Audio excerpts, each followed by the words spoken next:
ಒಂದು ಈ ತರ ಇದನ್ನು ಬಿಜೆಪಿ ಅಬ್ದುಲ್ ರಜಾಕ್ ಅವನು ಕ್ರಿಮಿನಲ್ ಅಂದ್ರೆ ನಡು ರಸ್ತೆಯಲ್ಲಿ ಕೊಂದು ಬಿಡಬಹುದಾ? ನೀವು ಕಮ್ಯುನಲ್ ಆಂಗಲ್ ಅಬ್ದುಲ್ ರಜಾಕ್ ಒಂದು ನಿಮಿಷ ರೀ. ಇದು ನಾನು ವೈಲೆನ್ಸ್ ಅನ್ನ ಪ್ರಮೋಟ್ ಮಾಡ್ತಿಲ್ಲ. ಈ ತರ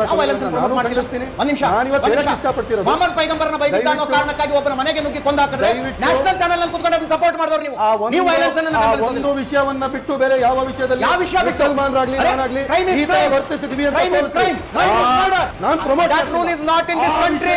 ಈ ದೇಶದಲ್ಲಿ ಕೊರೋನಾ ಸಂದರ್ಭದಲ್ಲಿ ರೇಷನ್ ಹಂಚಿದ್ದು ಶವ ಸಂಸ್ಕಾರ ಮಾಡಿದ್ದು ಮುಸಲ್ಮಾನರು. ಕುಕ್ಕರ್ ಬಾಂಬ್ ಇಟ್ಕೊಂಡು ಮಂಗಳೂರಲ್ಲಿ ತಗೊಂಡೋಗಿ ಬ್ಲಾಸ್ಟ್ ಆದಂತವನಲ್ಲ. ರಾಮೇಶ್ವರಂ ಕೆಫೆಯಲ್ಲಿ ತಂದಿಟ್ಟವನಲ್ಲ. ನೀವು ಯಾರ್ರಿ ಬೆಂಬಲಿಸೋರು ಬೆಂಬಲಿಸದೇ ಇರೋರು? ವಾಟ್ ಇಸ್ ದ ಐಡಿಯಾಲಜಿ ಅನ್ನೋದು ಕೇಳ್ತಾ ಇದ್ದೀನಿ ನಾನು. ವಾಟ್ ಇಸ್ ದ ಐಡಿಯಾಲಜಿ ಅನ್ನೋದು ಕೇಳ್ತಾ ಇದ್ದೀನಿ ನಾನು. ನನ್ನ ಪ್ರಶ್ನೆ ಇಷ್ಟೇ ರೀ.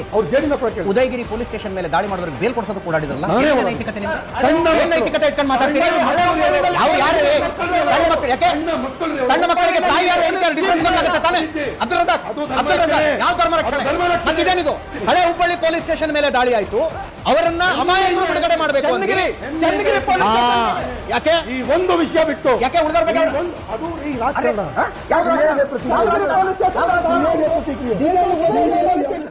ಬೀಜಹಳ್ಳಿ ಕೆಜಹಳ್ಳಿ ಎಂಎಲ್ಎ ಮನೆಗೆ ಬೆಂಕಿ ಹಚ್ಚಿದ್ರೆ ಬೀಜಹಳ್ಳಿ ಕೆಜಹಳ್ಳಿಯಲ್ಲಿ ಎಂಎಲ್ಎ ಮನೆಗೆ ಬೆಂಕಿ ಹಚ್ಚಿದ್ರೆ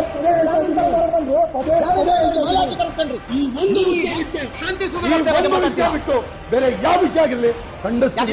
ಈ ಒಂದು ವಿಷಯದಲ್ಲಿ ಕಾಂಪ್ರಮೈಸ್ ಕೆಜಹಳ್ಳಿ ಡಿಜಹಳ್ಳಿಯಲ್ಲಿ ಯಾಕ್ರಿ ಜಾಮೀನು ಸನ್ಮಾನ ಮಾಡಿದ್ರಿ ಅಂದ್ರೆ ಇದೊಂದು ವಿಷಯ ಬಿಟ್ಬಿಡಿ. ಹಳೆ ಹುಬ್ಬಳ್ಳಿ ಪೊಲೀಸ್ ಸ್ಟೇಷನ್ ಮೇಲೆ ಯಾಕೆ ದಾಳಿ ಆಯ್ತು ಅದೊಂದು ವಿಷಯ ಬಿಟ್ಬಿಡಿ. ಉದಯಗಿರಿ ಪೊಲೀಸ್ ಸ್ಟೇಷನ್ ಮೇಲೆ ಯಾಕೆ ದಾಳಿ ಆಯ್ತು ಅದೊಂದು ವಿಷಯ ಬಿಟ್ಬಿಡಿ. ಅದೊಂದು ವಿಷಯ ಬಿಟ್ಬಿಡಿ. ನಿಮಗೆ